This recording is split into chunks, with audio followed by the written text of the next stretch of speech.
Subí las notas, ¿no? Me carga tener la razón, pero fueron muy desprolijos en general en abordar las preguntas, ¿ok? Como la segunda prueba es la próxima semana, sí, ¿no? ¿Recuerdan eso? Sí. Lo que vamos a hacer es que en el bloque de las 3:10 lo voy a dividir en qué sé yo, creo que la N y la O, los apellidos no marcan la mitad del curso, yo se los confirmo, pero quiero que hagamos una discusión general de la prueba, porque lo que más me interesa, ¿puedo qué? ¿Apagar? Ah, sí, lo vendí yo. Ahí está. Lo que me interesa, vamos a tener tiempo para corregir la prueba, e incluso ustedes tienen todo el derecho a sentarse, como decirme, profe, mira aquí, yo creo que bla, bla, bla. Pero a la luz de cómo estamos corriendo en el semestre, no creo que lo alcancemos a hacer antes de la prueba. Pero lo que sí me interesa es que pasarles la prueba para que ustedes la vean, cuenten el puntaje, chequen que eso está bien, digamos, y yo hacer un sobrevuelo general sobre la pauta, digamos, las respuestas esperables, los errores comunes, para que ustedes tengan un poquito de feedback antes de la próxima semana, ¿ok? Y de ahí, en un momento con tiempo, podemos hacer ya la corrección más seria. Pero es bueno que tengan hagamos ese ejercicio antes de la segunda prueba, que es la próxima semana, para que puedan rectificar eventualmente algunos errores, ¿ya? Pero mi sensación es que en general, todos tuvieron, menos nota de lo que parecía que uno se dejaba entrever, de lo que decían de manera bastante particular, no sé cómo decirlo de otra manera, ¿ok? Así que recuerden, a las 3:10 los voy a dividir en dos grupos. Entonces el primer grupo, qué sé yo, de la A a la O, ahí se los chequeo, se los confirmo, que venga de 3:10 a 4:50, y el otro 4:50, no sé cómo es, no, de 3:10 a 4, ya filo, ahí primer bloque y segundo bloque, ¿ok? Eso, ¿ya? Y ya desde la próxima semana empiezan con ninguno, ¿no? Ya ni me acuerdo. Sí. ¿Ya? La sala está confirmada, creo que la 212 se los voy a mencionar, ¿ya? Pero ya tenemos sala y todo eso, sí que es una banda.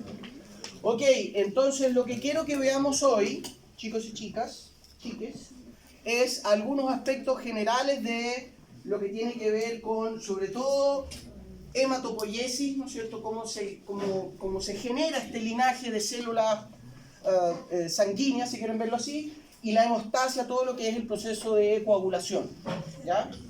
Entonces, por cierto, aquí van a ver muchas cosas comunes que ustedes saben, pero es bueno ir recapitulando porque algunos de estos aspectos los vamos a profundizar el segundo semestre cuando hablemos con mayor propiedad de fisiología vascular, etcétera, etcétera, ¿ya?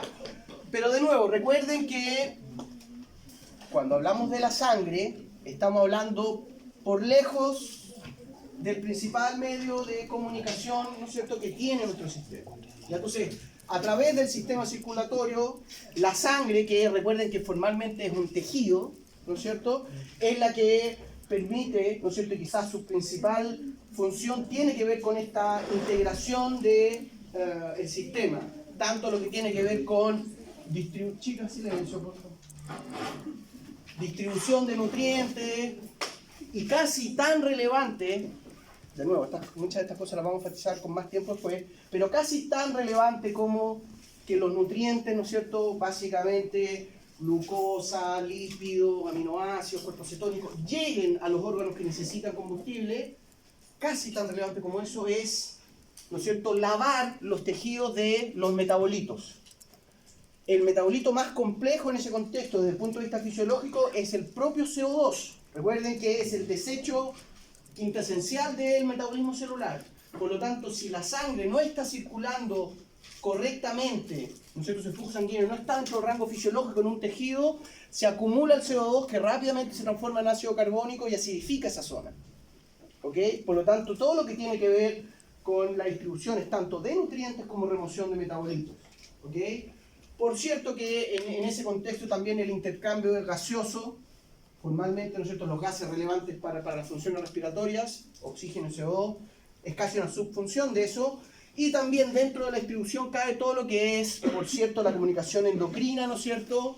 Es el canal comunicacional desde toda la región hipofisiaria hasta el resto de la periferia, ¿ya? Otros aspectos importantes a considerar, recuerden, lo vamos a mencionar cuando hablemos de la hematopoiesis, ¿no es cierto?, que es un origen óseo, es un linaje mesodermal, ¿no es cierto?, bien distinto a epitelios, a neuronas, etc. Y recuerden que entonces este tejido finalmente es una suspensión, ¿no es cierto?, en que tenemos lo que antiguamente se hablaba de los elementos figurados, en algunos libros todavía se habla de los elementos figurados, que son las células sanguíneas, células, ¿no es cierto?, los eritrocitos, todo el linaje de las células del sistema inmune. Y dependiendo, por supuesto, de la edad, del género o del sexo, yo no sé cómo decirlo, ¿no es cierto?, pero básicamente la proporción es entre un 40 y un 45% de células sanguíneas y el resto va a ser, ¿no es cierto?, el plasma sanguíneo, ¿ya? Y otro aspecto también importante a tener presente tiene que ver con funciones por defecto de este aspecto, ¿no es cierto?, de integración comunicacional, que es la regulación del pH, de la temperatura y todo lo que tiene que ver con el sistema inmune, que es la protección de ante agentes extraños, ¿no es cierto? Bueno, cuando hablamos entonces de esta suspensión, ¿no es cierto?, recuerden algunos datos relevantes. Se estima que en una persona sana más o menos el 8% de su peso corresponde a, ¿no es cierto?, sangre, es decir, lo clásico en un adulto de 70 kilos, más o menos 5 litros de sangre es lo canónico a esperar. Y cuando hablamos de estas células sanguíneas, recuerden que por lejos las más abundantes son los glóbulos rojos, los eritrocitos, ¿no es cierto?, que estamos hablando de entre 4 a 6 millones de células por cada centímetro cúbico de sangre, y eso le da el color rojo y bla, bla, bla. Pero también, ¿no es cierto?, todo lo que tiene que ver con los leucocitos, nuestra respuesta inmune, que lo van a ver latamente con el profesor Covarrubias, y las plaquetas, ¿no es cierto?, que son estos fragmentos desde los megacariocitos que permiten, ¿no es cierto?, la estasis, el parar una eventual hemorragia, ¿ok? Y respecto al plasma sanguíneo, ya, bueno, por cierto que el plasma lejos lo más abundante es el agua, ¿no es cierto?, que tiene varias funciones dentro de, ¿no es cierto?, no solo es el solvente, sino que también pasa a ser sustrato, ¿no es cierto? O sea, hay muchas reacciones anhidras e hidrolíticas dentro de los procesos de coagulación, pero, ¿no es cierto?, recuerden que en el plasma sanguíneo también hay proteínas que son muy relevantes para la función del sistema como un todo.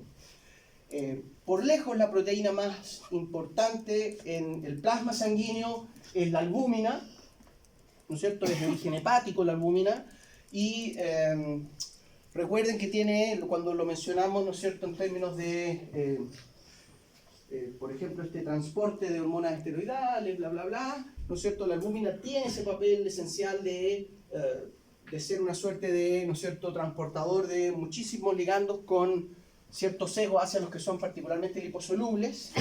También hay un set importante, ¿no es cierto?, que puede ser hasta el 40% del total de las proteínas de la sangre. Eso depende, por cierto, de los estadios, ¿no es cierto?, no es lo mismo en la adultez, la vejez, etc., pero de las globulinas, que son mucho más específicas, ¿no es cierto?, que tenemos distintas globulinas para hormonas sexuales, tiroideas, corticoadrenales, etc., y todo lo que tiene que ver con las proteínas asociadas a las funciones hemostáticas, ¿no es cierto?, de coagulación, principalmente el fibrinógeno, que es el precursor de la fibrina, ¿no es cierto?, que es la que permite que la sangre finalmente cambie de estado y se forme un coágulo duro, mecánicamente resistente a el flujo sanguíneo, ¿ya?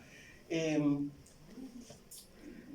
otros aspectos pueden ser importantes? Por cierto, aquí todo lo que tiene que ver con, ¿no es cierto?, los nutrientes, los solutos, todos ustedes lo van a encontrar en el plasma sanguíneo, hormonas, etc. La composición, recuerden que la diferencia entre el plasma sanguíneo y el suero plasmático es la ultrafiltración. Entonces, cuando uno remueve las proteínas del plasma sanguíneo, ya puede hablar del suero, ¿no es cierto? Y el suero básicamente va a ser la composición electrolítica de la sangre, es decir, Y esto es lo canónico. Altas concentraciones de sodio, bajas de potasio, ¿no es cierto? Ahí después pero es lo que siempre hemos hablado, calcio en el rango de los 2 milimolar, o mil equivalente litro cuando uno lo habla, ¿no es cierto? Ya como compartimentos corporales.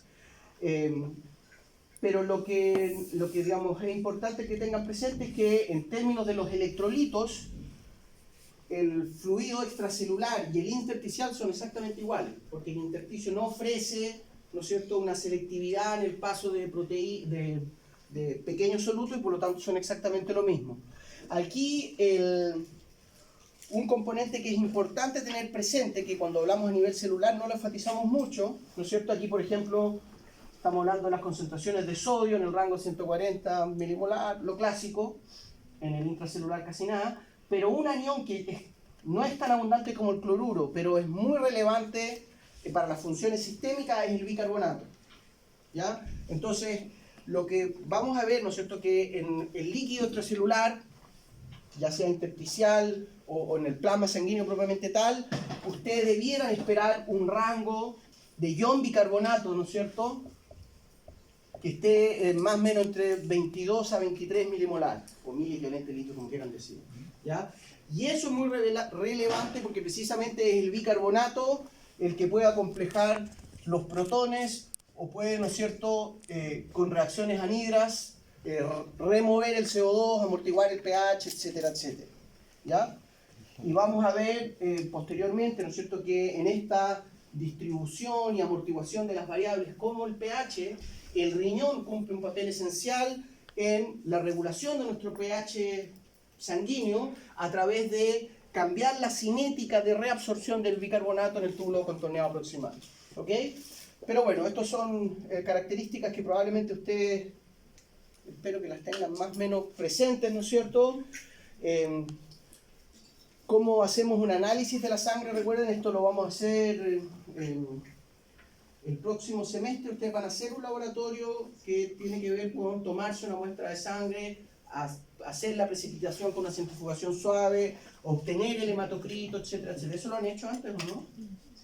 Ya. Pero recuerden que entonces nosotros podemos tomar una muestra de sangre de algún paciente, algún animal de investigación, ¿no es cierto? Y la centrifugamos levemente y lo que ocurre es que precipitan las células, ¿no es cierto? Entonces, la medición del hematocrito es muy sencilla, ¿no? No quiero entrar en mayor detalle porque lo van a ver, pero para que sepan, entonces uno tiene un tubo que al principio está la sangre, ¿no es cierto? Pero después de centrifugarlo uno ve muy claramente, ¿no es cierto? Y tú dices, bueno, si esto es el 100%, esto representa el 45% y por lo tanto tiene un hematocrito del 45%. ¿Ya? Recuerden que, por aquí debe decirlo, ¿no es cierto? Los eritrocitos están en el rango de... aquí está, recuento glóbulos rojos, ¿no es cierto? El rango de, dependiendo si uno es, ¿no es cierto?, hombre o mujer, 4 a 6 millones de glóbulos rojos por ml. Por eso muchas veces los experimentos, por ejemplo los de regulación del volumen, se usan, ¿no es cierto?, eritrocitos porque es muy fácil de obtenerlos, son muchos, muy replicables, etcétera, etcétera. ¿Ya? Y la cantidad de glóbulos blancos, si quieren verlo así, decirlo genéricamente, ¿no es cierto?, es vestigial, ¿no es cierto? Estamos hablando de un rango que está muchísimo más abajo, ¿no es cierto? Estamos hablando de miles, que aún así es harto, ¿no es cierto? Miles de glóbulos blancos por ml, pero al lado los glóbulos rojos son, ¿no es cierto?, esto se tiene que hacer una centrifugación fraccionada, etcétera, para poder determinarlo. Pero desde el mismo hematocrito, ¿no es cierto?, nosotros podríamos sacar una muestra, molerla, tirarle el anticuerpo contra la hemoglobina, e ir a medir por Western blot los niveles, ¿no es cierto?, de la hemoglobina, etcétera, etcétera. ¿Ya? Para que recuerden, ¿no es cierto?, algunos aspectos de cómo uno va cuantificando una muestra de sangre. La misma muestra de sangre que usted le pide al paciente, que le va a medir, ¿no es cierto?, los niveles de albúmina, glucosa, lo que usted quiera medirle al paciente, lo que quiera preguntarle, ¿no es cierto?, a ese escenario. Y respecto a los fenotipos celulares presentes entonces, recuerden que tenemos a los glóbulos rojos, eritrocitos, los glóbulos blancos, ¿no es cierto?, y las plaquetas que son fragmentos de célula, ¿no es cierto? Entonces, lo que quiero es que hagamos un pequeño resumen básico, ¿no es cierto?, de las funciones que tienen cada uno de estos. Lo que también es importante recordar, no sé si morfo en esas cosas, pero ustedes se saben cuánto es el diámetro, por ejemplo, de un capilar promedio, desde una arteriola terciaria, el nicho capilar, hasta las vénulas. ¿Alguien sabe más o menos cuánto es el diámetro? Dependen del tipo de... Sí, depende del tipo. Por eso es un capilar sistémico clásico. Más menos que eso. 30 micrones son los capilares más grandes. Puede ser 10 micrómetros. O micrones, como quieran decir. ¿Ya?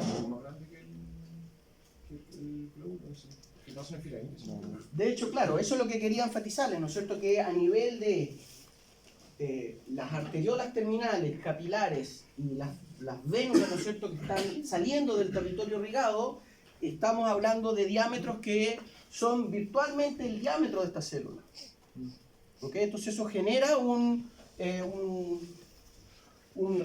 problema, de alguna manera, en términos de que se genera, si bien, como lo vamos a ver después, ¿no es cierto?, la ramificación desde la arteria capilar es muy grande, por lo tanto hay un gran área transversal y poca resistencia al flujo sistémico. Cuando uno lo ve, si uno va por una calle, digamos, por una arteriola, realmente cuando se llega al territorio capilar, las células tienen que difundir en fila india prácticamente. En el caso de los eritrocitos no es tan complejo porque recuerden que están anucleados, son bien flexibles, por lo tanto se pueden ir apelotonando y van pasando, pero un monocito, ¿no es cierto?, 12 micrómetros, literalmente pasa tocando los bordes del endotelio. ¿Ok? Ahora, cuando hablamos de los eritrocitos, recuerden, ¿no es cierto?, que son el principal mecanismo de transporte de el oxígeno en la sangre, ¿ya? No el CO2. La hemoglobina también es capaz ¿no es cierto?, se genera la carboxihemoglobina, etcétera, etcétera, pero el principal mecanismo de transporte del CO2 es la conversión a bicarbonato. ¿Ya? Recuerden eso. ¿Ok? Entonces, en términos de quizás la principal característica de los glóbulos rojos desde un punto de vista sistémico es su abundancia. La apuesta de nuestro sistema, recuerden que lo hemos mencionado hasta la náusea, nosotros como buenos mamíferos tenemos un gasto energético tremendo. ¿Ok? Una manera de subsanar esa gran demanda es tener una tasa de eritropoiesis enorme. Y estamos en una persona sana, ¿no es cierto? La producción de eritrocitos desde la médula ósea está en el rango de 2 a 3 millones de eritrocitos por segundo. Y eso, por cierto, conlleva un gasto energético también. Y adivinarán, ¿no es cierto?, que si uno está bajo un estrés crónico, una enfermedad compleja, la tasa de eritropoiesis puede disminuir. ¿Ok? Y por eso van a ver que en algunos casos no es tan contraintuitivo pensar que el cortisol, esta hormona del estrés que va a estar elevada en un escenario patológico, inhiba, por ejemplo, el sistema inmune, inhiba otros procesos, porque esa energía precisamente la podemos empezar a destinar a otros procesos como la eritropoiesis propiamente tal. ¿Ya? Pero la característica de los glóbulos rojos, ¿no es cierto?, desde el punto de vista funcional, es, ¿no es cierto?, que su citoplasma está literalmente desbordado de hemoglobina. La cantidad de hemoglobina que presenta un glóbulo rojo es tremendamente elevada. ¿Ya? Es casi comparable con... no lo hemos visto todavía. Pero recuerden que en el músculo esquelético, ¿no es cierto?, que están las fibras y están los sarcómeros realmente, y por eso los músculos son, ¿no es cierto?, más pesaditos, están llenos de proteínas. Realmente el citoplasma está lleno de proteínas. En los glóbulos rojos también ocurre eso. Pero los glóbulos rojos tienen la característica además, ¿no es cierto?, que tienen un sitio... Bueno, primero que son anucleados, ¿se acuerdan de eso, no? En otros animales la estrategia es otra, pero en la nuestra es, el eritrocito maduro está desprovisto de núcleo y eso inmediatamente le acota su vida media. Entonces, la vida promedio de un eritrocito está en el rango de 120 días más o menos, lo clásico, ¿ya? Porque inmediatamente que salen al torrente sanguíneo van a durar lo que le duren los componentes citoplasmáticos. ¿Ok? Entonces, una característica tiene que ver con eso, el estar desprovisto de núcleo le dan mucha menos versatilidad. Los eritrocitos son muy lábiles, son muy débiles ante cualquier estrés. ¿Ok? ¿Y cómo se subsana eso? Por estar produciendo todo el rato. ¿Ok? Entonces, ante un escenario patológico uno puede tener una caída del hematocrito, pero eso rápidamente se compensa por la gran tasa sintética que tenemos. ¿Ok? Y básicamente lo que ocurre con los eritrocitos que finalmente se van reciclando, empiezan, ¿no es cierto?, cuando pasan por los capilares, etcétera, empiezan a pegarle a las paredes endoteliales, se empiezan a romper. En ese contexto sí son parecidos a un liposoma, que son una bolsita lipídica. Son muy distendibles porque tienen un citoesqueleto. ¿Se acuerdan de las MAP? Las proteínas asociadas a microtúbulos. Son proteínas que permiten mantener imagínense el citoesqueleto, ¿no es cierto?, que son, perdón, los filamentos de tubulina, ¿no es cierto?, que cruzan todo el citoesqueleto, ¿no es cierto? Y las MAP son las proteínas que permiten mantener estos filamentos de tubulina a una distancia de acuerdo a la turgencia de la célula, etc. Y en el caso de los eritrocitos presentan un tipo de este tipo de proteínas de interacción de la tubulina que le permite una mucho mayor distensibilidad. ¿Ok? Lo que permite explicar precisamente lo que estamos hablando, ¿no es cierto?, que son muy deformes, etcétera, etcétera. Con esta forma bicóncava, bla, bla, bla. Díganme. ¿Eso no queda muy bien en resistencia? Claro, eso también los hace más débiles y les acota la vida media. Pero ciertamente lo que más limita la vida del eritrocito es no tener la impronta genética, no tiene mensajeros, no hay ahí una capacidad de renovar proteínas, etcétera, etcétera. ¿Ya? Y lo que sabemos que en general el lavado de eritrocitos lo hace el hígado. ¿Ya? En el hígado, bueno, vamos a hablar del hígado como en 8 meses más, pero en el hígado entonces tenemos una primera barrera de metabolización que son las células Kupffer, que básicamente son macrófagos residentes. ¿Ya? Vamos a hacer ese análisis, ¿no es cierto? Pero en nuestro sistema, por cierto, tenemos células con potencial macrofágico circulando en el sistema inmune, pero en zonas claves de nuestro cuerpo tenemos macrófagos residentes. Entonces, el hígado, que es donde lavamos todas las cochinadas que nos hicieron la noche y candombe con papá, el hígado todos sabemos que trabaja y tiene ahí células residentes macrofágicas que se hacen cargo de eso. Otro lugar donde hay células residentes es en los pulmones, que son una incubadora perfecta, ¿no es cierto? Está a 27 grados, muy bien irrigada, con vapor de agua. Por lo tanto, el potencial de infección en el pulmón es muy alto y en ese contexto se entiende que hayan macrófagos específicos en esa región. ¿Ok? Bueno, en el hígado, las células de Kupffer son un tipo de macrófago especializado que es particularmente bueno en fagocitar débiles y grandes pedazos de proteínas sueltas, macromoléculas, etcétera, etcétera. Y por lo tanto el hígado cumple un papel importante también en lavar de pedazos de eritrocitos o de eritrocitos seniles el sistema circulatorio sistémico. ¿Okay? Pero, por cierto, aquí la vedette del cuento es la hemoglobina. Recuerden que la hemoglobina, ¿no es cierto?, el grupo M de la hemoglobina es un hierro acomplejado por 4 moléculas de nitrógeno, y la ventaja de la interacción entre el hierro y el nitrógeno es que permite que el hierro, recuerden que se llama hierro, no fierro, en castellano el fierro es el cadmio que uno le pega aire, etc., ¿no? Pero esto es hierro, el elemento. La característica es que el hierro tiene muchos estados de oxidación y por lo tanto el potencial de acomplejar distintos elementos es muy alto. Pero en particular, ¿no es cierto?, lo que sabemos es que cada hemoglobina tiene 4 grupos M, y por lo tanto, ¿no es cierto?, cada hemoglobina que es muy abundante, los eritrocitos que son muy abundantes en nuestro sistema, están transportando una gran cantidad de oxígeno. ¿Ya? Y el hierro, probablemente todos lo han visto, ¿no es cierto?, cuando se oxida cambia de color y eso es lo que le da el carácter rojo fuerte a la sangre arterial, ¿no es cierto?, que básicamente uno puede distinguir una sangre arterial de la venosa por un análisis, ¿no es cierto?, al ojo del color. ¿Ok? Pero también sabemos que el grupo M no es muy específico en esta, ¿no es cierto?, básicamente esto es una reacción redox, porque por ejemplo el monóxido de carbono, que es muy parecido al oxígeno que ofrece el monóxido de carbono, está en las mismas órbitas disponibles y se une con mayor afinidad. Entonces, si bien el CO2 puede ser virtualmente inexistente en el aire, pero pocas moléculas de CO2 se unen a la hemoglobina, desplazan el oxígeno y puede haber, ¿no es cierto?, una asfixia citotóxica, ¿ya? Pero bueno, glóbulo rojo muy importante. Respecto ahora entonces a las células, a los glóbulos blancos, mencionamos generalmente que hay 5 tipos. Probablemente en este esquema me gusta porque hace un resumen visual, pero así sencillo. En rigor los monocitos yo los pondría, porque son del mismo linaje que los granulocitos, y los linfocitos sí son distintos, como se los voy a mencionar, ¿ya? Pero tampoco sin darle mucha vuelta a esto, porque me imagino que lo van a ver con covarrubias, ¿no es cierto? Recuerden que clasificamos groseramente lo que son los granulocitos y los agranulocitos, ¿no es cierto?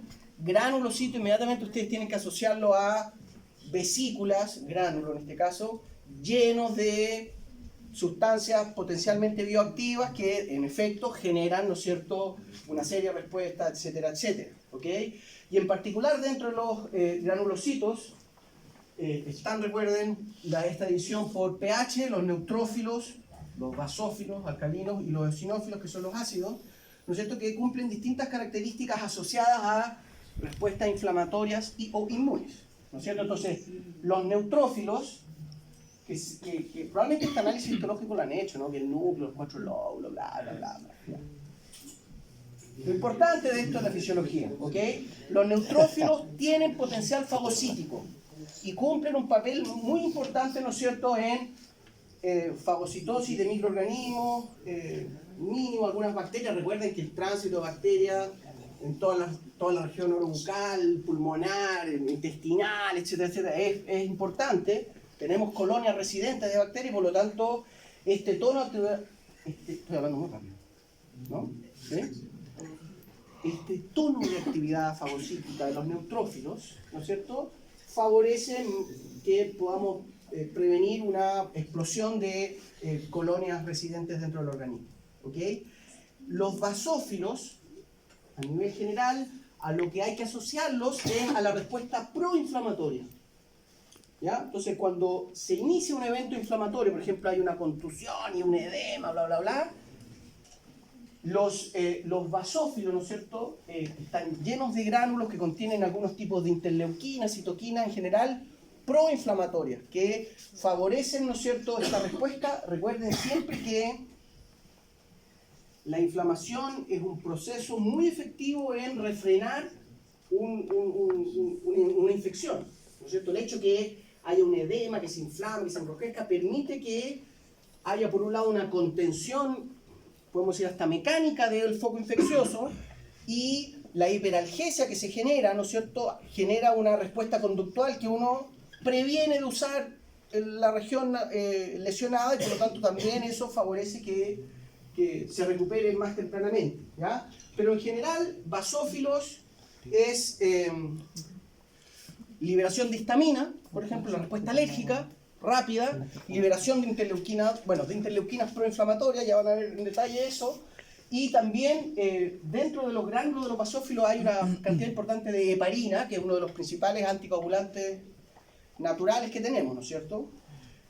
Como vamos a ver cuando hablemos de la hemostasia, recuerden que los trombocitos, las plaquetas, tienden naturalmente a agregarse, ¿no es cierto?, a formar un trombo, y el endotelio, los basófilos, tienen que activamente inhibirlo.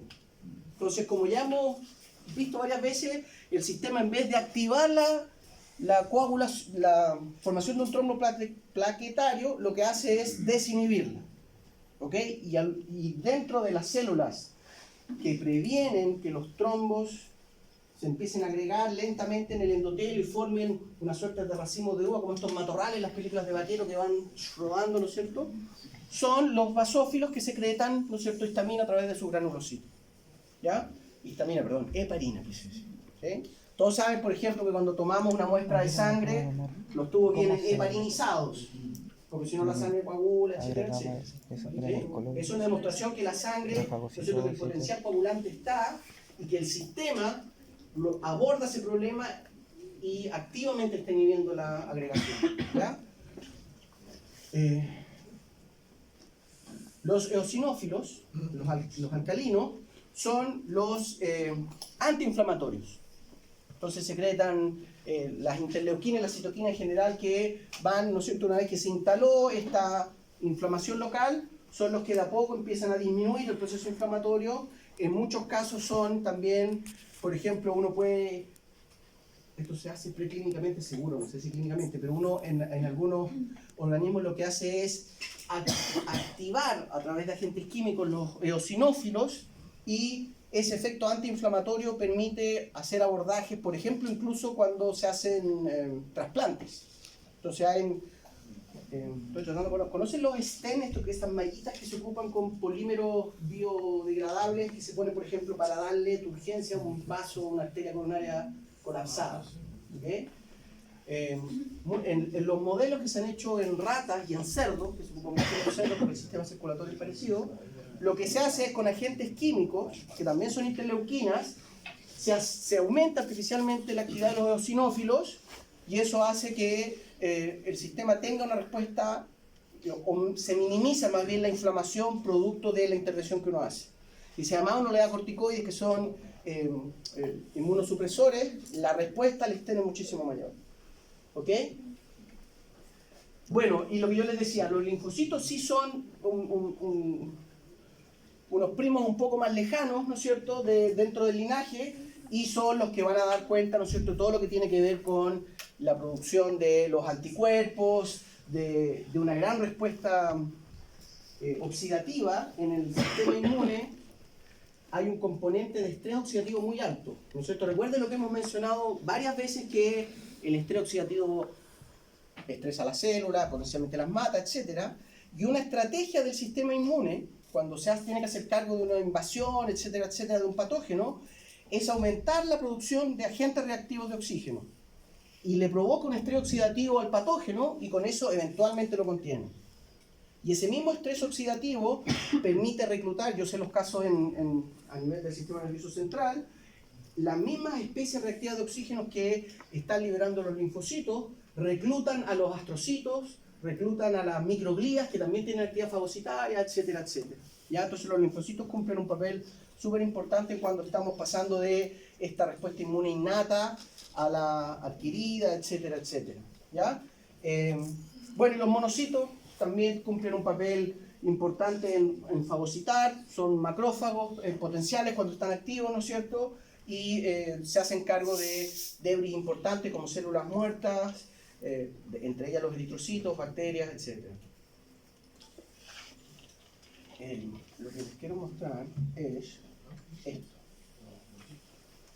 Cuando hablamos de la hematopoiesis, entonces estamos hablando de el linaje de todas las células que provienen del linaje sanguíneo, ¿no es cierto? Que esto en una persona adulta, ahí se supone que dice hematopoiesis, ¿no es cierto? Esto está ocurriendo básicamente, recuerden, en la médula ósea, ¿ok?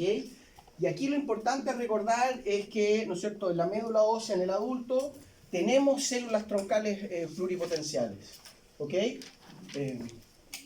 Entonces, a nivel de la médula ósea tenemos estas células troncales. Todos se recuerdan lo que son las células troncales, ¿no es cierto? Y su principal característica es que se autorrenuevan constantemente. En particular, en la médula ósea hay muchos factores de crecimiento y promotores de las células troncales, por lo tanto las tienen aceleradas, y tienen, ¿no es cierto?, el componente troncal, ¿no es cierto?, que de él surgen todos los fenotipos adultos, ¿no es cierto?, que conocemos. Entonces, en particular de esta célula hematopoyética multipotencial, un linaje que deriva rápidamente, lo que yo les estaba mencionando, son el que finalmente nos da los linfocitos, ¿no es cierto?, que es el progenitor linfoide común, ¿no es cierto?, que es una célula progenitora, ¿no es cierto?, no tiene su destino adulto, el destino fenotípico no está definido, esto depende de muchas señales aquí, pero básicamente es la que da, ¿no es cierto?, el prolinfocito. De aquí surgen las células dendríticas, que me imagino que gran parte de las clases del profe Covarrubias les va a mencionar que estas células dendríticas, las mieloides o las linfoides, son las que, dependiendo del escenario pro o antiinflamatorio que se esté generando van a derivar finalmente en linfocitos helper, natural killer y todas esas cosas que no saben. No se saben, no. Pero bueno, entonces recuerden, todo lo que es el linaje de los linfocitos surge bien temprano, ¿ok? En este curso temporal. Después viene desde el progenitor mieloide, digamos, la etimología viene de médula, ¿ok? De aquí surgen el mieloblasto, en donde sale el resto de los glóbulos blancos, basófilos, neutrófilos, eosinófilos y los monocitos, y surge el linaje tanto del megacarioblasto, megacariocito y los trombocitos, que son las plaquetas, que son fragmentos del megacariocito, y todo lo que es la eritropoiesis, ¿no es cierto? Que son varios estadios, de nuevo, que están definidos por distintos señales químicas, principalmente interleuquinas y factores que ya se los voy a mencionar, pero de aquí que es lo importante recordar, ¿no es cierto?, es que primero, y probablemente ustedes lo han escuchado hablar, ¿no es cierto?, que los trasplantes de médula ósea ofrecen, dado que en el fondo, ¿qué es lo que están haciendo? Están tomando células troncales multipotenciales, ofrecen, ¿no es cierto?, todo el linaje, incluyendo sistema inmune, por lo tanto, se ocupan mucho en algunas enfermedades autoinmunes o cuando hay inmunodeficiencia. Un trasplante de médula ósea o estimular químicamente una médula ósea puede generar un florecimiento del sistema inmune o eritropoyético.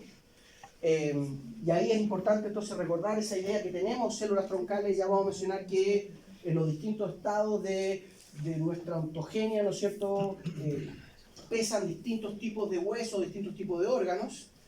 Y lo otro que es importante también siempre recordar es que eso es importante, diría yo, probablemente un clínico me podría refrendar, pero es más para el sistema inmune, que muchos problemas inmunes se generan en el estado embrionario.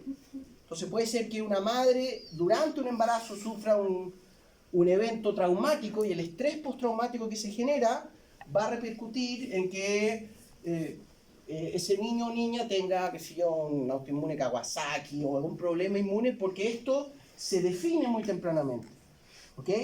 Y de hecho, las células troncales multipotenciales surgen de lo que se conocen como unas olas hematopoyéticas primitivas, que vienen desde el saco vitelino. Entonces, el saco vitelino, creo que esto es lo que viene...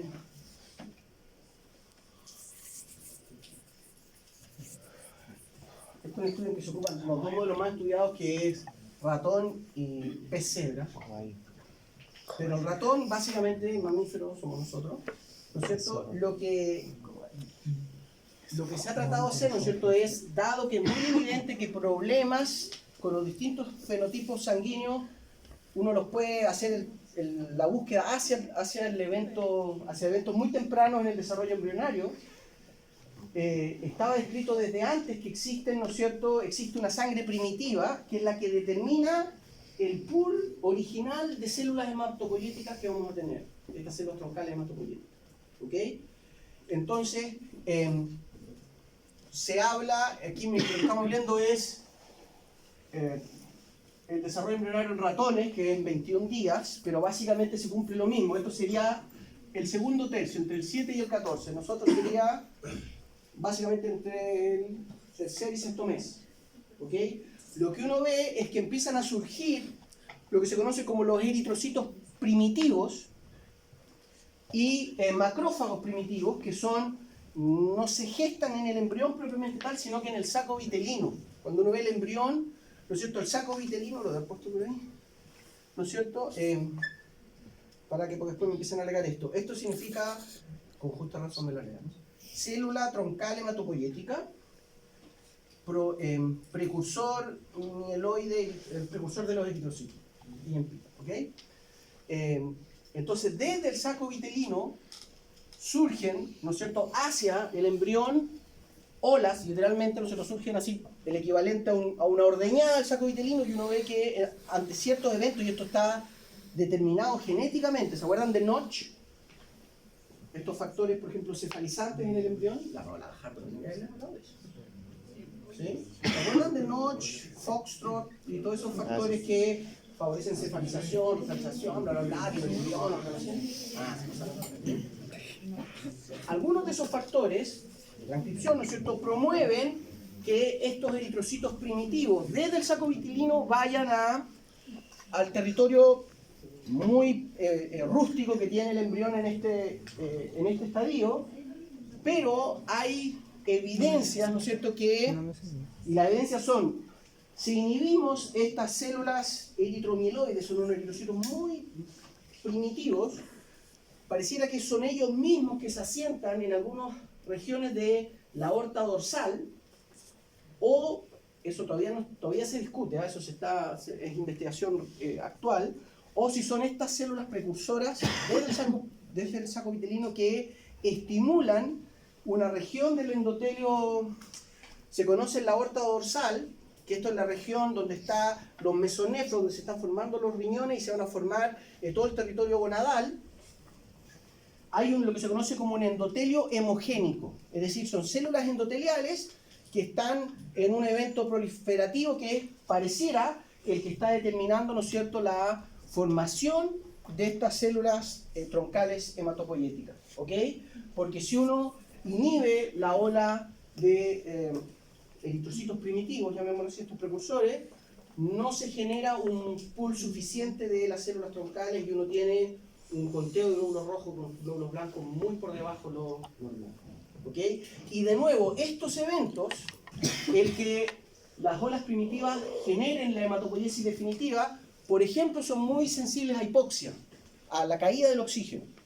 Entonces se sabe que incluso hay evidencias que en el tabaquismo, ¿no es cierto?, la nicotina y el CO2, el monóxido de carbono que hay en la fuma del tabaco, digamos, generan vasoconstricción, menor llegada de oxígeno al territorio, a todo el territorio embrionario, y eso activa HIF. ¿Sí? ¿Se acuerdan de HIF-1-alfa? Factor inducible por hipoxia. Y eso inhibe la síntesis original de las células troncales hematopoyéticas. Si tenemos pocas células troncales hematopoyéticas al inicio, eso va a determinar el resto del el proceso hematopoyético a nivel adulto incluso. ¿Ok? Dígame. Yo creo que HIF-1-alfa también tiene relación con el cáncer, ¿no? Sí, porque HIF-1-alfa, lo que ocurre es que HIF-1-alfa, creo que lo vamos a mencionar, dentro de las muchas cosas que hace, estimula la eritropoyetina. Ya, entonces, de hecho lo vamos a mencionar. Lo vamos a mencionar y yo te lo menciono para no hacer una meta. Pero la eritropoyetina estimula la transición epitelio-mesenquimatosa. Entonces ahí puede estimular cáncer. Usted dijo que, por ejemplo, la sangre y el progenitor mieloide venían del saco vitilino, y en el caso de la progenitora glicoide. Esos vienen eventualmente de los macrófagos. Eso no está, hasta donde yo sé, no está claro. ¿Ya? Pero recuerda que los linfoides todos vienen finalmente de la misma célula. Claro, no de la misma célula, ¿no? Pero estas células STEM son las que estas células troncales son las que van a depender de esta ola primitiva, incluyendo este linaje que es el más divergente. ¿Ya? Miren, esto es lo que yo les decía. Entonces, sabemos que estas primeras olas precursoras van a ir determinando nuestra tasa hematopoyética, que es bastante elevada, particularmente la eritropoyética. ¿Okay? Y cuando nosotros vemos, ¿no es cierto?, durante el desarrollo, durante toda nuestra ontogenia, durante toda nuestra vida, y vamos, ¿no es cierto?, esto se ha hecho, no se puede hacer la trazabilidad de la tasa hematopoyética, sabemos que, ¿no es cierto?, como yo les decía, básicamente en los primeros meses, el saco vitelino da cuenta de, por lejos, el evento hematopoyético. Cerca del 90%, quizás hasta más, es esta sangre primitiva, ¿no es cierto? Y al principio, cuando recuerden que probablemente, yo no me acuerdo bien, ¿no es cierto?, pero a los 3 meses son osteoblastos, todavía no son osteocitos, ¿no es cierto? ¿Alguien se acuerda de eso? Pero casi garantizado que el primer trimestre no hay hueso adulto. No, pues no, son osteoblastos, ¿sí? Y por lo tanto no hay médula ósea constitutiva, si quieren verlo así, ¿ok? Y aquí lo que sabemos es que el hígado cumple un papel hematopoyético importante. Y en el hígado hay células troncales hematopoyéticas residentes, ¿ya? De hecho, eso es relevante porque lo que sabemos entonces es que el hígado y el vaso, sobre todo en el segundo tercio, que recuerden lo que yo les estaba mencionando, que aquí es donde ocurre el relevo. Esta sería el equivalente de la sangre primitiva y aquí está arrancando la sangre propia, ¿ok? Y eso es básicamente en vaso e hígado, sobre todo hígado, ¿ya? Y básicamente a medida que van madurando, ¿no es cierto?, el tejido mieloide, la médula ósea, perdón, a medida que va madurando la médula ósea va, ¿no es cierto?, asumiendo sus funciones adultas, que es quizás la principal, ¿no es cierto?, la hematopoiesis. Y el hígado básicamente cesa su función hematopoyética en el periodo perinatal, ¿no es cierto? Entonces, a veces puede ser un poquito antes, a veces un poquito después, y depende de la maduración del tejido óseo. Entonces, cuando hay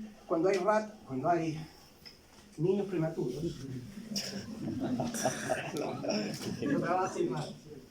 uno ve que el hígado prolonga su actividad hematopoyética, ¿ok? Lo que sugiere que hay señales, ¿no es cierto?, que permiten coordinar que finalmente, ¿no es cierto?, se esté ofreciendo una tasa hematopoyética acorde con las necesidades del organismo en crecimiento, ¿ya? Pero esto es importante incluso desde el punto de vista clínico porque existen patologías como la mielofibrosis, ¿ya?, que en el fondo, recuerden, desde la médula ósea, lo que uno ve es que por asincronía de los distintos tipos de citoquinas, empieza a haber una proliferación de fibroblastos en vez de el linaje hematopoyético, si quieren verlo así. Y por lo tanto empieza a haber una suerte de, no es una suerte, es una fibrosis de la médula ósea que naturalmente pierde sus características hematopoyéticas, y en esos casos se ha visto que de manera espontánea en pacientes con mielofibrosis hay hematopoiesis desde el hígado. Entonces es evidente, eso no está descrito, pero es evidente que hay señales que comunican hígado con la médula espinal, médula ósea, y que por lo tanto se relevan si es que alguna de estas regiones está con una actividad hematopoyética disminuida, ¿ok? Y básicamente durante nuestra vida, ¿no es cierto?, la médula ósea de huesos largos, fémur, húmero, bla, bla, son las que tienen la mayor tasa hematopoyética básicamente hasta los 25 o 30 años. Están llegando más por aquí, ¿ok? Y de nuevo, esa capacidad hematopoyética, ¿no es cierto?, multipotencial, también es para los osteoblastos y osteocistos, para los fibroblastos, y no es lo mismo, ¿no es cierto?, quebrarse la tibia a los 5 años, que se regenera completamente, que quebrarse a los 45, porque va a quedar ahí el callo, etcétera, etcétera, porque se pierde esa capacidad regenerativa. Y básicamente con la edad, lo que va ocurriendo es que la hematopoiesis descansa en la médula ósea de huesos mecánicamente más duros, las caderas, el esternón, las costillas, etcétera, etcétera. ¿Ok? Profe, según ese gráfico, ¿qué debe pasar para que los linfonodos se activen? Porque parte del número 4 adelante. Sí, No es importante. no, probablemente es importante. Yo no lo sé. Yo me acuerdo alguna vez haberlo buscado y no había... Una respuesta. No hay una respuesta muy consistente, digamos. Aquí lo que pasa es que particularmente diverge mucho el fenotipo hematopoyético, sobre todo el sistema inmune, de nosotros con roedores, por ejemplo. Y como casi todos hacen ratas y ratones, no hay mucho avance. ¿Okay? Pero sí, de nuevo, es cierto que hay potencial de que los nodos linfoides no solo estén generando linfocitos, sino que también el precursor mieloide. ¿Ya? Pero esto está determinado por el escenario, el cóctel de leuquinas, citoquinas que están presentes. ¿Ya? Pero la verdad que no sabría decirte. Lo que yo sí sé es que se puede modificar un poco esto. Entonces, si tú eventualmente tienes un paciente con un hematocrito bajo y con un bajo conteo de glóbulos blancos, se puede hacer estimulación linfoide que obviamente va a estar sesgada hacia los linfocitos, pero recuerden estas estrategias de transferencia somática nuclear, pero que uno pueda una célula hacerla retroceder en el tiempo a su fenotipo más embrionario y redireccionarla. ¿Han escuchado eso, no es cierto? Eso es típico, eso es mucho más clásico, es mucho más común en células epiteliales. Entonces, por ejemplo, se ha visto que cuando hay enfermedades neurodegenerativas, como Huntington o como Parkinson, uno puede sacar incluso una muestra de epitelio en la cara interna de la mejilla al paciente, y esas células epiteliales, a través de factores transcripcionales, retrocederla hacia el estado ectodermal temprano y que ahora sea neurona, se la implantan al paciente, y eso lo han hecho en humanos, es voluntario, y no hay rechazo y hay cierta recuperación. Aquí se puede hacer algo similar. Recuerden que esto es óseo mesenquimatoso, no es el mismo linaje, pero también está relativamente descrito, pero no, la causalidad no está muy bien. Miren, entonces esto es lo que yo les quería mencionar, que aquí depende muchísimo todos estos linajes que estamos hablando de la sopa en la cual aparece esta célula. Entonces, si en esta sopa hay una gran cantidad de interleucina 3 y 6, uno sabe que esas células van a tender a ser del tipo mieloide eritrocito, eritroblastos. Pero en cambio, si hay presente, aquí está la interleucina 4, se da el progenitor linfoide. ¿Ya? Esto está muy bien estudiado porque uno puede tener estas células, recuerden, multipotenciales en cápsulas de Petri, y uno controla completamente las interleuquinas presentes, y uno ve, ¿no es cierto?, que finalmente los linajes adultos ya consolidados van a depender de todo este escenario que están presentes, ¿no es cierto? Y aquí algunas citoquinas que son relevantes, básicamente porque lo que hacen es acelerar los procesos o adelantarlos en su ausencia, son, por un lado, la eritropoyetina, recuerden, la hemos mencionado ya, ¿no es cierto? Eritropoyetina, que es de origen renal, ¿no es cierto? Y que lo que hace es estimular fuertemente la eritropoyesis, ¿ok? Entonces, si uno a esta célula hematopoyética, ¿no es cierto? No, perdón, al progenitor mieloide le pone eritropoyetina en la solución de cultivo, ¿no es cierto?, de incubación, es casi seguro que esa célula va derecho a ser un eritrocito, ¿ok? Y lo que yo les iba a mencionar, ¿no es cierto? Por ejemplo, se sabe que cuando uno va a la altura, ¿no es cierto?, con esta baja del oxígeno, se activa el factor inducible por hipoxia, que estimula la EPO, y la EPO estimula la eritropoyesis y nos aumenta el hematocrito, que es una aclimatización compensatoria a la hipoxia hipovárica que estamos en altura, ¿sí? Entonces la eritropoyetina juega un papel muy importante. Recuerden que incluso, creo que se lo voy a mostrar en la otra diapo, pero se considera como dopaje por el Comité Olímpico. ¿Sabían eso, no? Porque en el fondo, si tú tienes un mayor conteo de glóbulos rojos, tienes mayor capacidad de transporte de oxígeno, por lo tanto eso te da un abanico de trabajo mecánico mucho mayor, ¿ok? Y es tanto así que eritropoyetina, ¿no es cierto?, artificial, diseñada, ¿no es cierto?, en el laboratorio, es considerado un dopaje, y actualmente en el Comité Olímpico se está discutiendo si la estrategia que es muy utilizada, ¿no es cierto?, que antes de un campeonato mundial o una olimpiada, cualquier disciplina deportiva, los deportistas se van a entrenar en altura. Lo que genera eso es un aumento del EPO y por lo tanto del hematocrito en general, y después cuando bajan al nivel del mar, en vez de tener 45-55% de hematocrito, tienen 60% y por lo tanto sufren menos fatiga, etcétera, etcétera. ¿Ya? Otra citoquina que es importante, bueno, para cerrar esto, que lo vamos a retomar después, y por eso no es raro que cuando haya pacientes con problemas renales tengan anemias asociadas. Que ustedes lo ven, que es muy común, que pacientes que andan con nefropatía, además están anémicos. Y claro, porque si el riñón está, recuerden, el riñón que necesita mucha energía, si no la está recibiendo, empieza a hipotecar algunas de sus funciones, producción de eritropoyetina para la casa, y empieza a caer el hematocrito. Y hay anemias renales versus anemia medular, etc. ¿Okay? El hígado es productor, ¿no es cierto?, de la trombopoyetina, que lo que hace es estimular a los megacariocitos. Por lo tanto, el hígado juega un papel muy importante en lo que es coagulación, precisamente porque nos da, ¿no es cierto?, un pool de plaquetas, de trombocitos, que es necesario para que la respuesta hemostática se consolide en cualquier territorio periférico, ¿ya? Vamos a ver además que el hígado secreta muchas de las proteínas de la coagulación, etc. Y por eso no es extraño que problemas hepáticos, cirrosis, bla, bla, bla, generen problemas de coagulación, ¿ya? Y otro set de citoquinas que es importante son las que se secretan en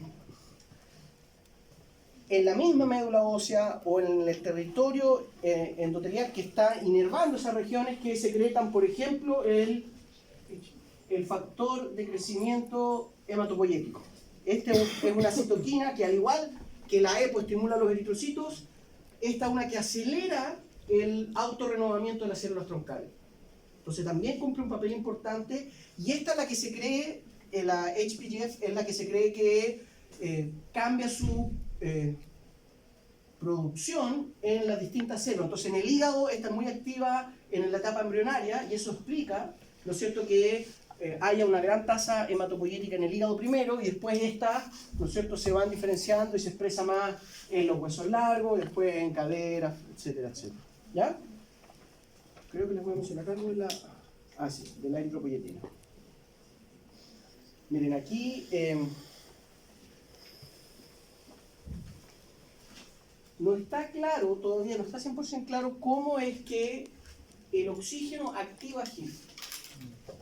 No está completamente claro, pero lo que sí sabemos es que este es un factor de transcripción, como el receptor alfa de estrógeno, ¿no es cierto?, está directamente asociado al genoma, y que hay enzimas que regulan su actividad, que son las prolilhidroxilasas, ¿no es cierto? Lo importante saber es que cuando hay una hipoxia, cuando baja el oxígeno en el cuerpo, en una célula, se activa HIF.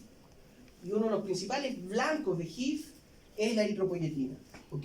Entonces sabemos que tenemos en territorios claves, cerebro, hígado, riñón, tenemos EPO local, eritropoyetina local, pero que además contribuye a un pool plasmático de rápida disponibilidad en otros territorios, ¿ok?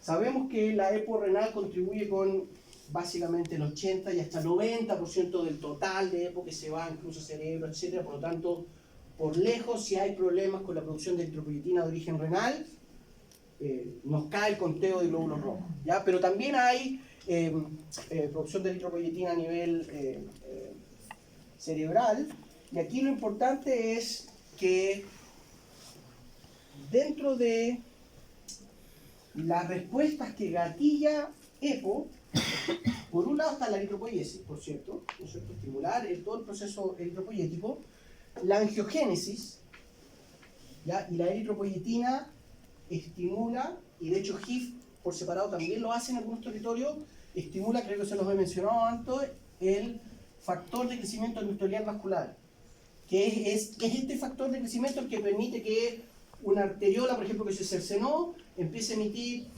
prolongaciones y eventualmente reirrigue, ¿no es cierto?, revascularización, ¿cómo se llama? Un territorio que quedó desprovisto de irrigación, ¿ok? Y toda esa plasticidad que sabemos que tiene nuestra microcirculación tiene que ver con no sé cómo llamarlo, factor de crecimiento vascular endotelial vascular, ¿ok? Por lo tanto, una de las, digamos, las estrategias de la eritropoyetina es estimular la producción de glóbulos rojos, y en los territorios claves, además estimula la angiogénesis. Por lo tanto, va a haber un momento de irrigación. Y por lo tanto, cuando esto es un poco redundante, porque se dice EPO es cardioprotectora, neuroprotectora, rinoprotectora. Ya, pero es porque está haciendo esto. Esto es, digamos, están haciendo análisis en distintos planos, ¿ya? Pero tiene que ver con esto, en el fondo. Genera eritropoiesis, genera, ¿no es cierto?, una ramificación del árbol vascular, y eso por defecto va a proteger a los órganos que son sensibles, ¿no es cierto?, al suministro de oxígeno, ¿ya? Y lo que yo le iba a decir, ¿no es cierto?, una de las características de la eritropoyetina, ¿no es cierto?, es que la podemos diseñar completamente en laboratorio, digámoslo así, ¿no es cierto?, es lo que se conoce como la eritropoyetina recombinante, no es la endógena, pero es igual, ¿ok? Y lo que sabemos es que, ¿no es cierto?, en distintas pacientes que están con una anemia severa, ¿se fijan? Aquí el hematocrito debería andar por acá, ¿no es cierto? Pacientes con un hematocrito tan bajo como un 20%, es decir, aquí estaría por aquí. Este sería el conteo, ¿no es cierto?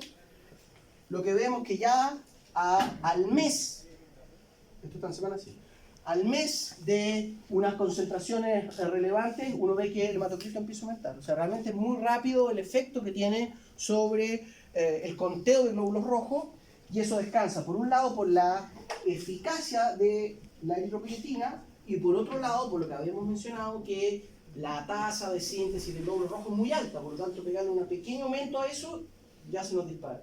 ¿Ok?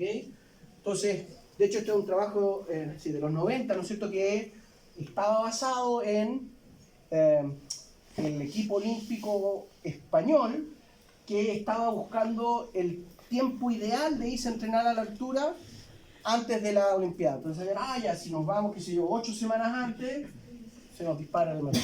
¿Ok? Pero lo que no les tiene que caber duda es que la EPO, ¿no es cierto?, es muy robusta en la capacidad de aumentarnos el hematocrito, ¿ya? Tanto así que se ocupa como doping finalmente.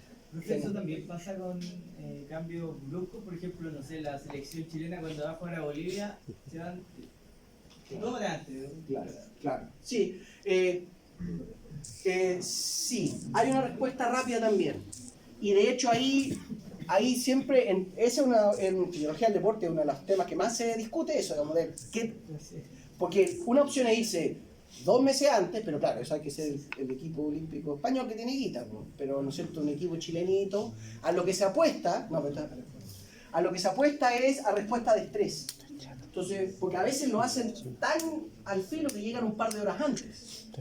Entonces, llegan un par de horas antes, y como tú estás sujeto a esta hipoxia hipovárica, que es la altura, ¿no es cierto? Hipoxia hipovárica, porque además hay menos presión. Y ahí a lo que se apuesta no es que haya un aumento que lo va a haber, pero no va a ser tan rápido. Lo que se apuesta es que en ese estado de estrés hay una mayor descarga adrenal, de adrenalina, de cortisol, y eso te genera un estado que tiene una ventana efectiva. ¿Se fijan? De nuevo, eso típico que, o no sé, cuando un auto le pega un perro y el perro corriendo como 4 cuadras, y después va a sentir el dolor, etcétera, porque uno tiene lo que se conoce como un rush, un aumento de adrenalina, cortisol, y eso genera, ¿no es cierto?, una respuesta muy potente, que es la que se apuesta, por ejemplo, cuando el equipo chilito se va a Bolivia, que igual le meten 5 goles. Pero entonces, esa es una apuesta que tiene que ver más con el estrés de la situación. Pero esto lo apuesta más a largo plazo, que en el fondo es lo que se conoce propiamente como aclimatización. ¿Sí? Pero sí, de nuevo, si hay un aumento muy rápido, si tú tomas un avión y te vas a La Paz o al Tíbet, también va a haber ese cambio brusco, también genera un aumento. ¿No? Bla, bla, bla. Es muy regulado, etcétera, etcétera. Muchas de esas cosas las van a... De nuevo, lo que quiero enfatizar, porque hay algo que, para caer si le pueden, por si el chat no lo hace, para que le... Hay algo que en clínica es súper relevante, es cuando, por ejemplo, se estudian las enfermedades, incluso la autoinmune, esclerosis múltiple, la lateral amiotrófica, Kawasaki, es en qué momento el sistema inmune pasa de ser bueno y ayudar a ser deleterio y generar problemas. ¿Se fijan? Y eso, créanme que hay mucha gente, muchos recursos preocupados de ese tema y no se puede resolver porque realmente es muy complejo, hay muchas variables. Entonces, ¿cómo es que ante ciertos eventos, por ejemplo, una pequeña contusión cerebral genera que la microglía proteja, pero si no, se activa y ataca la mielina y bla, bla, bla? ¿Ya? Y ahí, digamos, lo que quiero que tengan como primer sobrevuelo es que hay muchas variables presentes. Entonces, basta con que una microglía se pase aquí estoy simplificando, ¿no? Se pase un poco en su respuesta y haga que todo un linaje derive un poquito más a otra zona y hay una sobrereacción, etcétera, etcétera. ¿Ok? Ya, pero vamos a hablar de la hemostasia porque esto me interesa que lo mencionemos, ¿no es cierto? La hemostasia, ahí se supone que es hemostasia, recuerden, es propiamente el proceso, los mecanismos asociados a la detención de un proceso hemorrágico. Entendiendo la hemorragia, ¿no es cierto?, como la extravasación de la sangre de un vaso eventualmente lesionado. ¿Ok? Y lo que sabemos de la respuesta hemostática es que se divide en 3 fases. La primera es una vasoconstricción refleja, que esto creo que lo hemos mencionado, que en rigor no es una vasoconstricción, sino que es una pérdida del tono vasodilatador. Ahora que lo mencionamos en algún momento, ¿no? Pero que en la práctica, ¿qué es lo que uno ve? ¿No es cierto? Si uno se hace un corte, que sea pequeñito, en esa zona uno ve inmediatamente una vasoconstricción, y eso es instantáneo, directamente en la región lesionada. Y tiene una lógica importante cuando uno la ve, ¿no es cierto? Porque evidentemente, si aquí se rompió el vaso, hay una discontinuidad en la integridad del vaso, y esto se vasocontrae, va a haber mayor resistencia al flujo, y eso ya aporta que no estemos, ¿no es cierto?, al proceso hemorrágico, a detener el proceso hemorrágico. ¿Ok? Pero lo que quiero que recuerden entonces es que el endotelio, en condiciones de reposo, si quieren verlo así, está constantemente secretando óxido nítrico. Existe una enzima que se conoce como la NOS, la óxido nítrico sintasa, no es sintetasa, es sintasa, y particularmente la ENOS, la endotelial, que tiene una tasa de producción de óxido nítrico muy grande. ¿Ok? Por lo tanto, todo el rato estamos secretando óxido nítrico, aumento del GMP cíclico, la fosfatasa, la cadena ligada en la medicina. ¿Alguien se acuerda de eso, no? De la miosina. ¿No? ¿No se acuerda nada? No importa. Por eso les va a poner un error. El hecho concreto, no olviden el óxido nítrico, potente vasodilatador.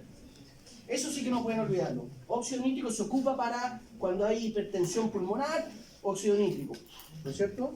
Entonces, si estas células se lesionan, las células vecinas van a estar bajo estrés, inmediatamente apagan la óxido nítrico sintasa y se genera una vasoconstricción, que en rigor es la pérdida del tono vasodilatador. Y lo otro que se pierde es la producción de prostaglandinas.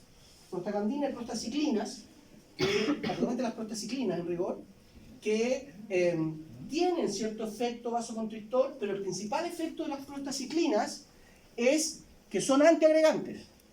Entonces lo que estamos mencionando, algunos glóbulos blancos están produciendo heparina, impide la agregación, y el endotelio está bañado, ¿no es cierto? Recuerden que aquí va a estar el endotelio, la matriz extracelular, y aquí va a estar literalmente chapoteando la matriz extracelular del endotelio, el lumen del capilar, en prostaciclinas. Y las prostaciclinas inhiben la agregación plaquetaria.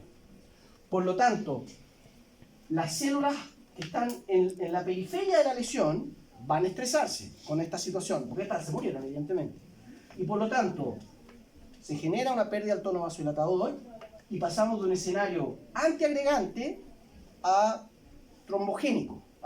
Ahora, como no hay un factor que esté inhibiendo la agregación plaquetaria, las plaquetas se empiezan a agregar justo en esta zona. ¿Ok? Entonces, esta primera respuesta es muy importante. De hecho, en lesiones muy leves, ¿no es cierto?, esto da cuenta de gran parte del término del sangrado. ¿Ok?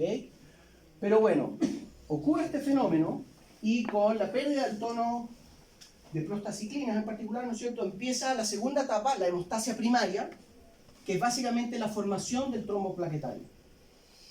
¿Ya? Que es, ¿no es cierto?, la contribución que van a hacer los trombocitos, que es básicamente un feedback positivo, si quieren verlo así, que se empiezan a agregar las plaquetas, los trombocitos, y se adhieren, y aquí cumple un papel muy importante el territorio subendotelial, donde está el colágeno, donde hay glicoproteínas como el factor de von Willebrand, que es muy importante porque de hecho le ofrece un sitio de unión a la plaqueta, y no solo la une, lo que se conoce como la adhesión, sino que además activa la plaqueta, y la plaqueta empieza a secretar tromboxano, serotonina, etcétera, etcétera, y eso recluta a más plaquetas. Entonces hay una adhesión, activación y agregación plaquetaria, que es básicamente el tapón plaquetario que va a ocurrir en esta zona. ¿Ok? Y la hemostasia secundaria, que en rigor estas arrancan en el mismo momento, pero la hemostasia secundaria es la formación del coágulo propiamente tal. ¿Ya? El trombo plaquetario ciertamente es un evento más bien transitorio, pero el evento que consolida el coágulo es la polimerización de la fibrina.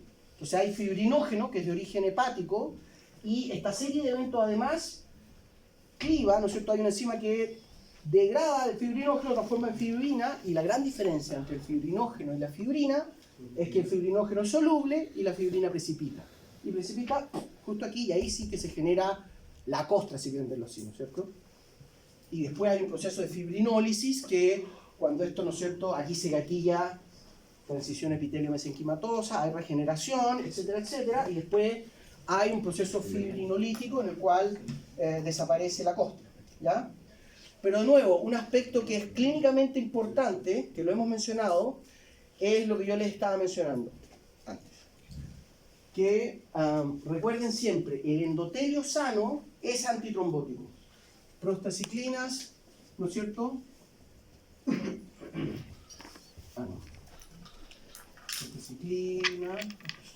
Prostaciclina y óxido nítrico, ¿ya? Entonces, el endotelio sano es antitrombótico. Pero apenas se lesiona, como las plaquetas tienden naturalmente a agregarse, si el endotelio se rompe o hay una hipofunción endotelial, se genera un ambiente inmediatamente agregante, trombogénico, que se generen trombos. ¿Ok? Entonces uno siempre dice, esto yo me acuerdo lo que alguna vez dijo un medicucho, un hematólogo en la China, ¿no es cierto? Endotelio sano, antitrombótico. Territorio subendotelial, donde está el músculo liso, pero sobre todo el colágeno, es trombogénico. Entonces, antitrombótico, trombogénico. Y eso tiene una, digamos, desde el punto de vista de una lesión, hace mucha lógica, ¿no es cierto? Porque si se lesiona un vaso, en la zona donde se rompe el vaso, el endotelio queda, la sangre, perdón, el tejido subendotelial queda expuesto. Y eso va a empezar a generar inmediatamente el efecto trombótico. Y hace mucho sentido, ¿ok? Pero ¿qué es lo que pasa? Ahora es mucho más complejo, ¿no es cierto?, el daño endotelial sin lesión. Es decir, por estrés oxidativo, por hipertensión, por hiperglicemia, bla, bla, bla, bla, bla, bla, bla, bla. Lo que ocurre no es que haya una lesión formal, mecánica, ¿no es cierto?, que haya pérdida de células endoteliales, sino que producto de la hipertensión, las células están estresadas y producen menos óxido nítrico, producen menos prostaciclina. O una hiperglicemia sostenida, mayor estrés oxidativo, el endotelio responde con menor producción de esta sustancia antitrombótica. Entonces lo que sabemos es que en la diabetes, no sabría decirle, pero un buen porcentaje de la gente se muere finalmente de infarto al miocardio o infarto accidente cerebrovascular. Con la hipertensión lo mismo, ¿ok? Porque este sistema evolucionó, ¿no es cierto?, en respuesta a la lesión externa.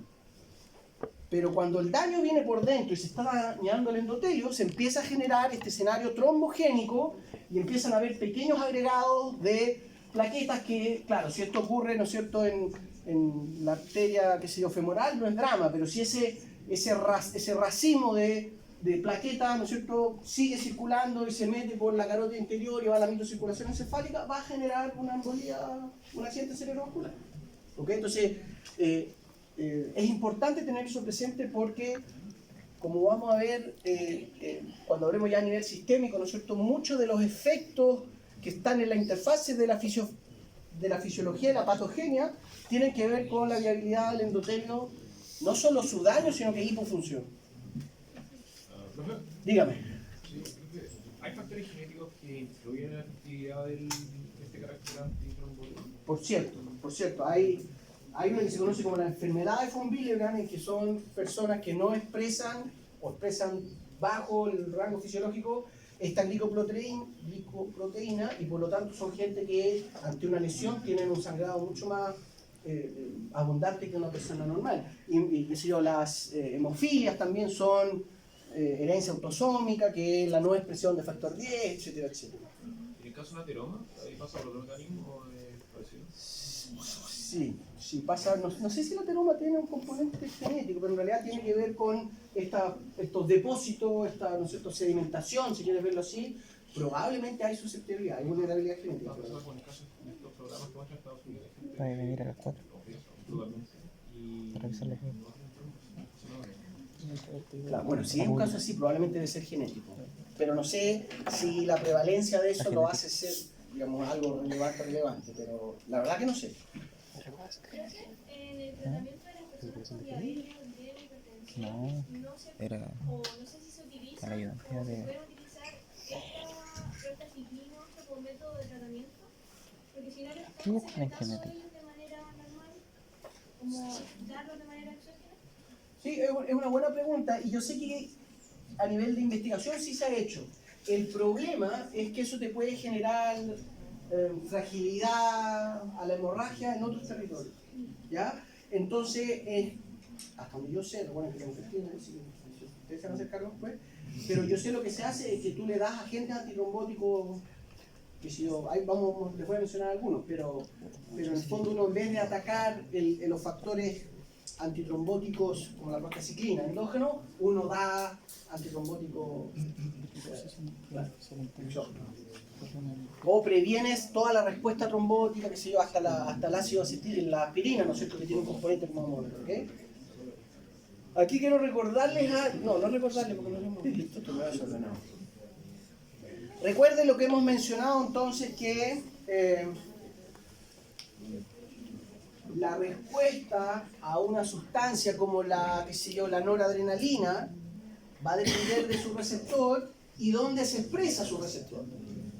¿Ok? Entonces, de nuevo, esto lo vamos a ver más en detalle cuando hablemos de fisiología vascular y hablemos de cómo se regula la presión sistémica, bla, bla, bla. Pero lo que quiero que tengan presente, solo para tener ciertas nociones respecto a la coagulación, es que en nuestros vasos, ¿no es cierto?, sanguíneos, la comunicación entre músculo liso y el endotelio es esencial, ¿ok?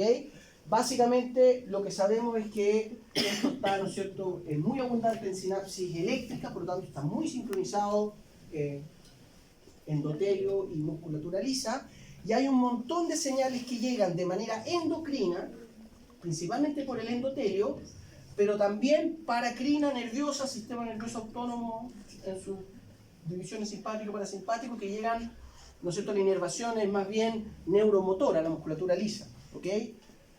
Y sabemos que hay, por ejemplo, noradrenalina, los receptores alfa-2, ¿no es cierto? En rigor esto debiera estar por el lado de afuera, ¿no? Para que no se vayan a confundir. Esto es musculatura lisa, ¿sí? Entonces, cuando la noradrenalina desde ¿no es cierto?, los terminales simpáticos activa alfa-2, hay un aumento de calcio y esto que es musculatura lisa genera una vasoconstricción. Aumenta calcio, la camquinasa, eso activa, ¿se acuerdan? La quinasa, la cadena ligada de la miosina, fosforilación, ¡pum! Eso es un ejemplo, ¿sí? Vasoconstricción. Pero el mismo receptor alfa-2, si se expresa en el endotelio, un aumento de calcio en el endotelio es sinónimo de vasodilatación. ¿Ya? Entonces, quizás en este primer sobrevuelo, en el mundo ideal de las escuelas de medicina, ustedes se van a saber todo esto de memoria. Ojalá no de memoria, sino que lo comprendan. Pero lo que sí es importante saber, que si hay un aumento de calcio en el músculo, eso es vasoconstricción. Como buen músculo. Y sería lindo que se acordaran que eso es, ¿no es cierto?, una calmodulina que activa la quinasa, la cadena liviana, etc. En el endotelio, lo que sabemos es que la ENOS es calcio dependiente. Por lo tanto, si aumenta el calcio en el endotelio, aumenta la liberación de óxido nítrico. Y el óxido nítrico activa la guanidilciclasa, aumenta el GMP cíclico y genera vasodilatación. Entonces hay que tener ojo porque si bien es cierto, uno dice, qué sé yo, tromboxano, un clásico vasoconstrictor, porque hay receptores en la musculatura lisa, pero cuando los receptores de tromboxano en algunos territorios se expresan en el endotelio, van a generar una vasodilatación, ¿ya? Pero en el fondo esta comunicación vasculomuscular es esencial para determinar el tono vascular. Recuerden que al igual que cuando lo vimos para la propagación del impulso nervioso, en vez de un flujo de iones, el flujo sanguíneo va a estar determinado por el radio interno, por el diámetro del vaso. Si el diámetro es más pequeñito, más resistencia al flujo. ¿Sí, no es cierto? Por lo tanto, es relevante saber, ¿no es cierto?, estos aspectos de Si el calcio aumenta en el endotelio, ustedes deberían apostar a vasodilatación. ¿Y qué es lo importante de la vasodilatación? Que aumenta el flujo sanguíneo. En contraposición, que si el calcio aumenta en el músculo liso, hay una vasoconstricción y por lo tanto, ¿no es cierto?, hay una caída del flujo sanguíneo. ¿Sí? Entonces, en ese contexto,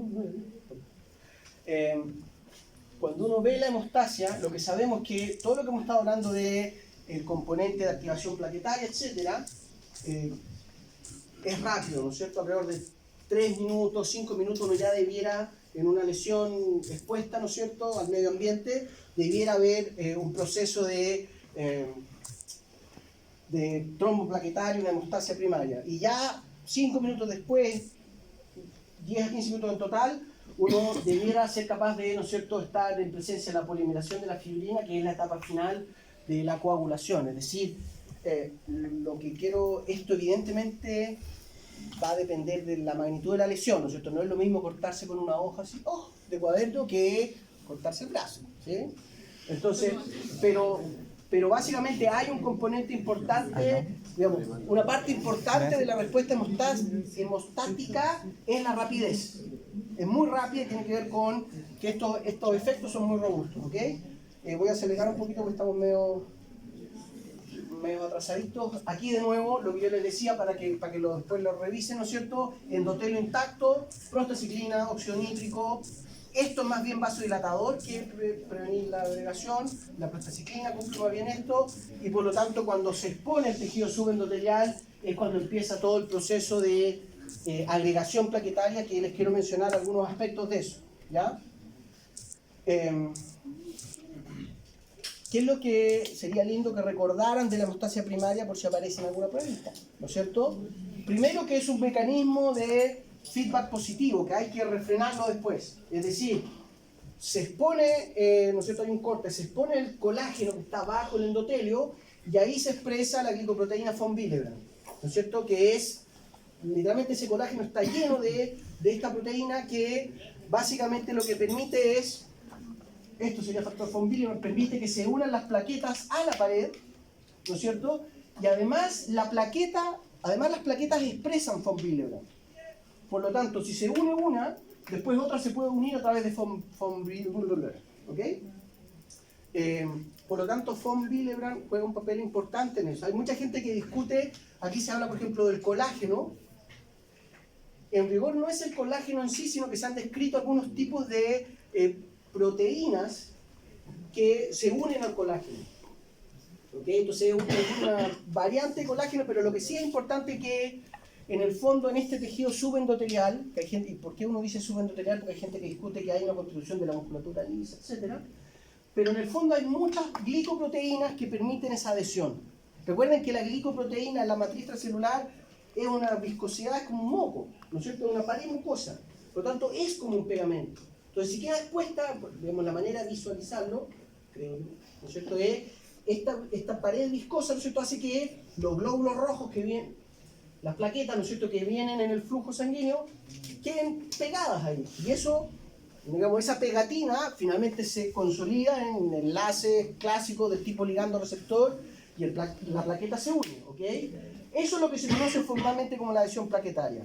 Y lo importante de eso es que además activa a la plaqueta, al trombocito. Y la activación implica la secreción de varios agentes que son hemoactivos, ¿no es cierto? Entonces, por ejemplo, la serotonina, que actualmente es más conocida como neurotransmisor, ¿no es cierto? Pero serotonina es una proteína que le da tono al suero, digamos, su primera descripción fue en la sangre, y es un activador de plaquetas. Entonces, haciéndole un ejemplo muy simplón, ¿no es cierto? La primera plaqueta que se une, von Willebrand, colágeno, son esenciales, se activa, empieza a secretar serotonina o factor activador de plaquetas, que su nombre lo dice todo, ¿no es cierto?, que se liberan y por lo tanto el resto de los trombocitos que van pasando por acá, ¿no es cierto?, tienen receptores para estas moléculas, evidentemente, y empiezan a agregarse en esta misma zona y empieza a crecer el trombo.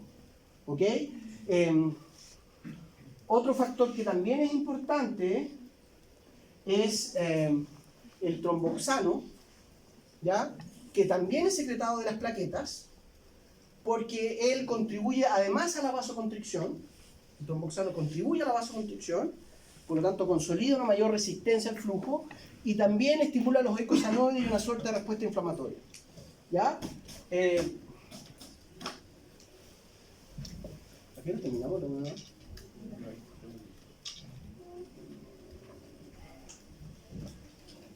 Ya, pues esto lo vamos a alcanzar a ver. Miren, esto, de nuevo, lo que quiero enfatizar, que a veces uno medio al voleo y dice, no, los trombocitos son fragmentos de la célula del megacariocito, pero son un sistema complejo y están llenos de receptores, moléculas de señalización que nos permiten entender todos estos procesos. ¿Ya? Entonces, de nuevo, aquí está lo que sería von Willebrand, eventualmente algunos receptores, ¿no es cierto?, que están asociados al colágeno, y la plaqueta está llena de receptores para distintas sustancias. ¿Okay? Unos que son muy relevantes son, creo que ni lo mencioné, pero las mismas plaquetas liberan ADP, no ATP. ¿Ya? El ADP es un potente activador plaquetario y de hecho activa también la trombina, que es parte de la hemostasia secundaria. ¿Okay? Y lo que sabemos es que de hecho, si uno ocupa bloqueadores de los receptores de ADP, hay un receptor que se conoce como P2I, hay receptores P2I y P2X. ¿Okay? Todos estos receptores son para ATP y ADP, son medios inespecíficos, ya porque se unen por la adenosina más que por los fosfatos.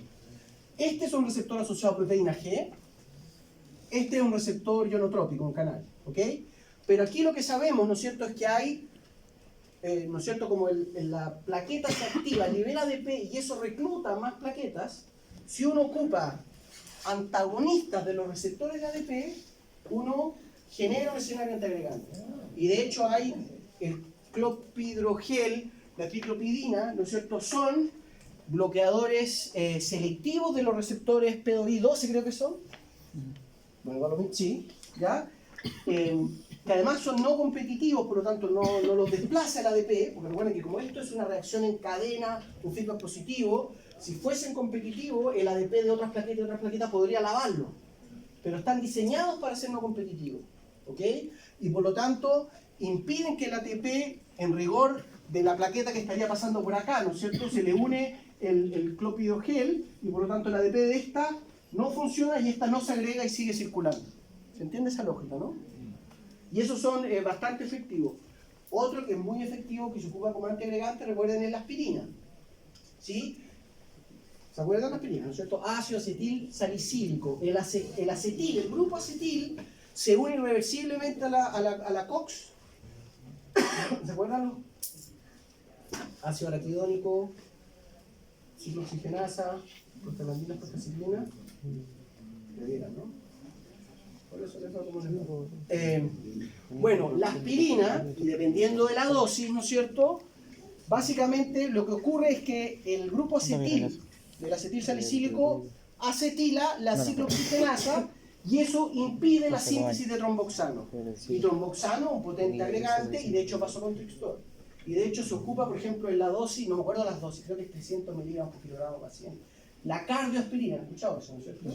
Que se ocupa un poquito de aspirina que está bajo la dosis analgésica antiinflamatoria, pero todavía es suficiente para acetilar la COX-2, inhibir la producción de tromboxano y por lo tanto genera un tono vasodilatador. ¿Ya? Pero bueno, y lo otro que, porque aquí a veces yo me acelero, a veces, el factor von Willebrand no solo, recuerden, no solo está en el colágeno, sino que también lo expresan las propias plaquetas y por lo tanto permiten estas adhesiones. ¿Ya? Muy bonito, heparina, bla bla bla. Lo único que quiero mencionarles de coagulación, ténganme paciencia, es, digamos, lo más importante en la coagulación, que es, ¿no es cierto?, ya el cese del sangrado definitivo, la formación de la costra, es, recuerden, la polimerización de la fibrina. Aquí lo que hay que tener claro que, ¿no es cierto?, este paso le cambia el estado a la proteína, pasa a ser soluble a precipitar, ¿ya? Y eso lo hace una enzima que es la trombina, ¿ok?, que en general en todas estas, con esta vamos a terminar, muchachos. en la coagulación, ¿no es cierto?, sabemos que existen dos vías, que se conocen como la intrínseca y la extrínseca, ¿ya? Pero aquí no hay, y por eso no me preocupa mucho no tener tiempo puesto, porque esto no tiene mucha ciencia, la verdad. Es una cascada de eventos. Todos los factores de coagulación que ustedes conocen, que tienen un nombre, dependiendo de quién los clasifica, ¿no es cierto?, pero factor 10, son todas enzimas activadas por calcio. Son enzimas proteolíticas, son proteasas. Serintreonina, ¿ok? Y por lo tanto, en el fondo, cuando hablamos que se activa la coagulación, hay un aumento de calcio. ¿Qué implica el aumento de calcio? Que ahora el factor 12 que estaba inactivo se activa. ¿Y qué es lo que hace el factor 11? Hace que el factor 9 pase de estar inactivo a activo, etc. ¿Ok? Entonces son cascadas, y de hecho en algunas clasificaciones, el calcio es considerado un factor de transición. Miren, aquí está, esto era para mencionarles la idea que los factores, el factor Navidad, unos nombres bien pero son todas proteasas, eso es lo importante tener presente. Entonces, ¿se acuerdan que en algunos momentos yo les he dicho el plasma sanguíneo, el medio extracelular, tiene una actividad proteolítica y que las proteínas duran poco en el plasma? Es porque los factores de coagulación son proteasas. Entonces, cualquier proteína, incluso la insulina, que tiene una vida media como 6 a 7 minutos circulando, hay insulasas específicas. Pero si pasa cerca de un factor 7, le va a pegar un tijeretazo y eventualmente, si la agarra justo en la seronina, treonina, la inactiva. ¿Ok? Pero aquí, en el proceso que es más regulado es la hemostasia primaria. Todo lo que mencionamos, ¿no es cierto?, que es adhesión plaquetaria, activación y degranulación. Y por lo tanto, este efecto en cascada, regulación positiva. Pero esto es, ¿no es cierto?, activación en serie de varias proteínas. Por eso también es importante tener presente que